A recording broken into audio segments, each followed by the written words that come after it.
c'était soir de fête au Parc des Princes.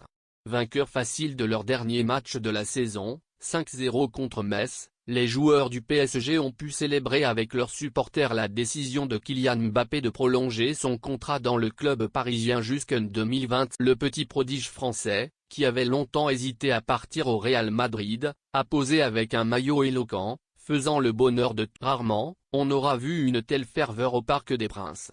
Boostés par la décision surprise et tardive de Kylian Mbappé de prolonger à Paris, les joueurs du PSG ont offert une véritable fête à leurs supporters, venus en masse les soutenir au stade. D'abord pendant le match, avec une victoire nette et sans bavure contre Metz, 5-0, puis sur la pelouse, ensuite, où le jeune Français, auteur d'un triplé, a posé aux côtés du président qatari Nasser Al-Khelaifi avec un maillot floqué Mbappé 2025.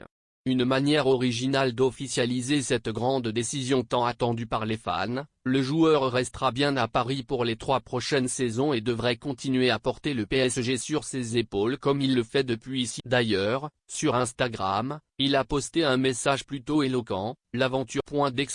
Cependant, ce n'est pas faute d'avoir hésité. Depuis plusieurs mois, les négociations étaient tendues en coulisses, entre les clubs parisiens et madrilènes d'un côté et l'entourage du joueur de l'autre, déterminés à lui obtenir le meilleur contrat possible, tant au niveau humain que financier. Si aucun chiffre n'a pour le moment été rendu public, il se murmure par exemple qu'il touchera environ 35 millions d'euros par an, et une énorme prime de 130 millions à la signature du contrat. Une très belle somme, conjuguée à la promesse d'une réorganisation du club, qui a sûrement fait pencher la balance pour le plus grand bonheur de ses supporters, qui scandaient son nom pour une réorganisation qui a d'ailleurs déjà débuté. À l'issue du match, ce samedi, Leonardo, directeur sportif du PSG, a été démis de ses fonctions et pourrait être remplacé par un proche du. Les joueurs ont également fêté leur titre en Ligue 1. Cette année, le PSG a été la meilleure équipe française. Une ligne de plus à leur palmarès qui l'ont bien célébré, la coupe dans les ravis. Les supporters n'ont pas oublié de saluer Angel Di Maria. Engagé à Paris depuis 2015,